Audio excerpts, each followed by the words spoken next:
Alright baby, let's trim this bad boy. This part is pretty simple. You'll want to use a cutting mat, a straight edge ruler, and a rotary cutter.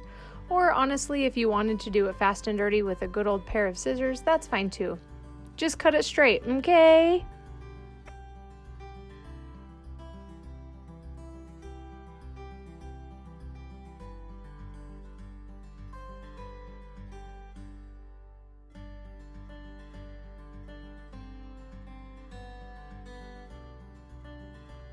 For this quilt, I thought it would be really fun to do a scrappy binding for kind of a modern flair.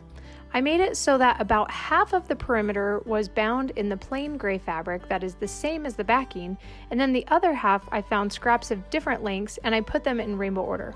I'll show you my entire process for this scrappy binding, but just know that you can also just use a single fabric choice for your whole binding, and in that case you'll just want to measure the perimeter of your quilt and cut 2 1/4 inch strips that equal about 12 inches longer in length than the total perimeter of your quilt. I'm using as much of my extra backing fabric as possible for the binding, so the first thing I'll need to do is separate it from the batting and trim it up.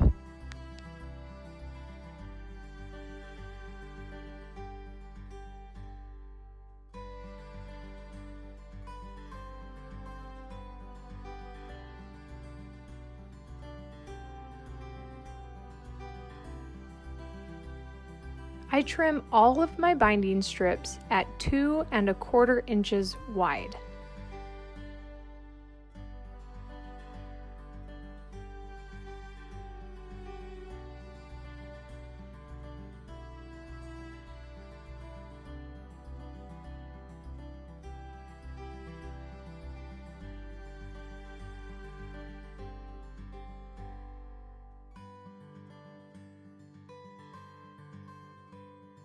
So after cutting as much binding fabric as I could with the excess backing fabric, I added up how many inches I had.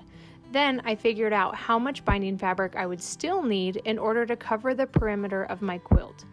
So 2 sides of my quilt are 60 inches and 2 sides of my quilt are 68 inches, which gives me 120 inches plus 136 inches. This is 256.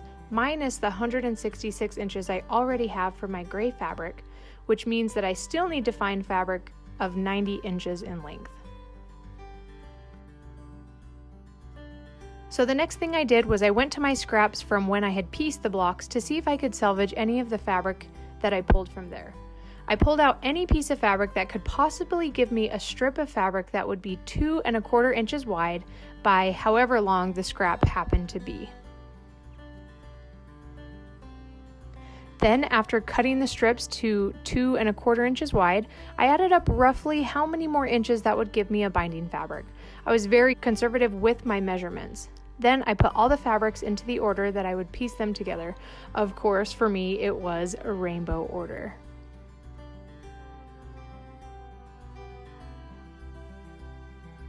In total, these scraps that would have otherwise just been thrown away, I got another 158 inches worth of binding material. Waste not, want not. At this point, I knew I would have excess binding material, and I wanted to make sure that all of my colored strips would be used on the quilt, and any leftover binding would be the gray backing fabric. So I layered all of my colored fabrics on top with 1 piece of gray fabric as my lead binding piece, meaning the edge that I would start with when attaching the binding to my quilt. We'll cover this more in the next video. So now it's time to piece all the strips together into one long strip. So starting with my lead piece of fabric, which in this case doesn't have a right or a wrong side, I'll lay it flat and prep my first piece to go on top. When you're piecing your binding strips together, the binding lays much flatter on the edge of the quilt if you piece each seam in a 45-degree angle opposed to a straight seam. So here is how you do that. Lay your second strip perpendicular on your first one with the right side of the fabric facing down. You'll see here that once we sew the seam, it will create a 45-degree angle, thus minimizing the amount of fabric that is layered. So you'll lay the piece down, and you can actually even extend past the edges on the 2 sides, and we're going to stitch from one intersection to the other intersection, almost like you are crossing a capital letter A. Until you get the hang of things, it's helpful to pin these two pieces together to keep them lined up at a 90-degree perpendicular angle.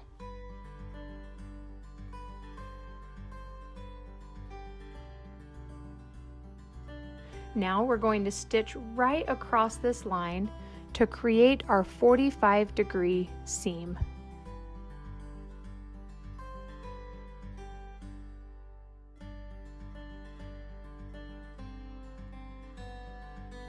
Be sure to stitch starting all the way off the front edge of the fabric and then back stitch when you reach the other end of the fabric.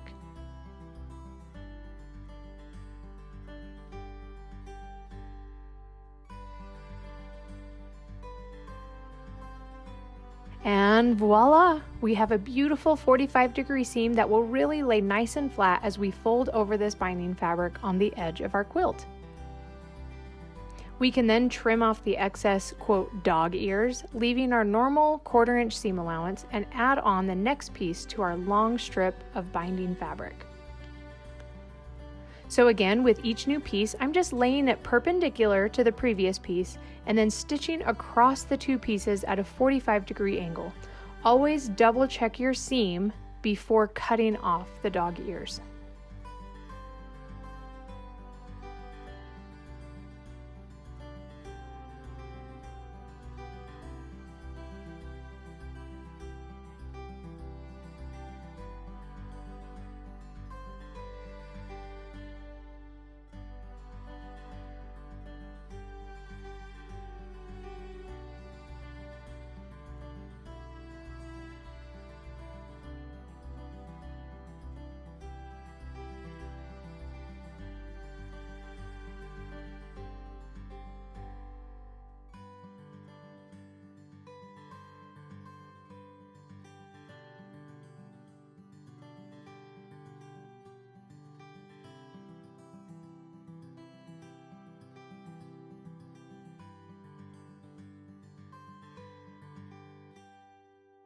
So I've gone through all of my colored scrappy pieces of binding, so now I can just start adding on all of the gray strips to create the rest of the binding.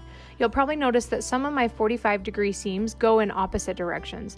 This isn't a huge deal to me personally, but if you want them all to go the same way, make sure that you always lay your new strip of fabric onto your existing strip in the same direction, either towards you or away from you. If you're just doing a solid colored binding, this really doesn't matter at all.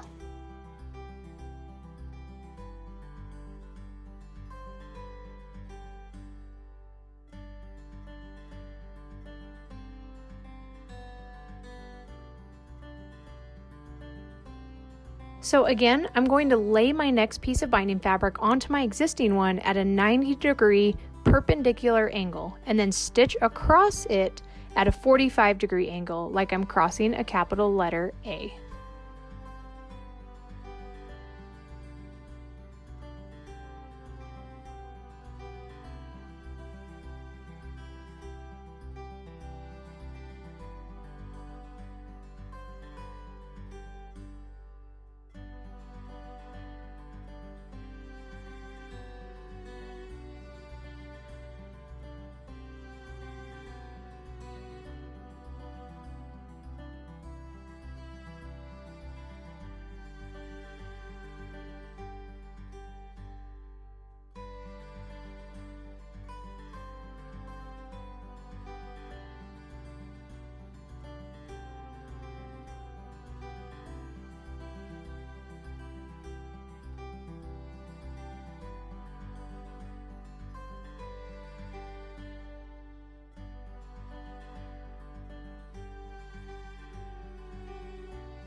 All right, now it's time to press this thing in half.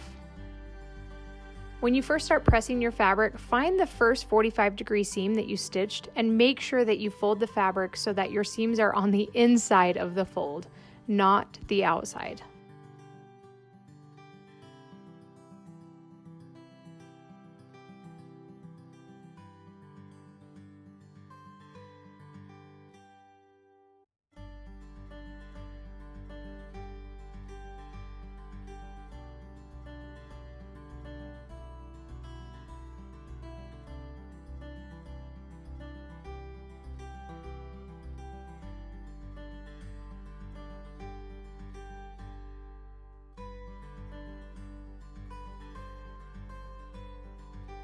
And when you get to those seams, press them open. This will further help them to lay as flat as possible on the edge of your quilt.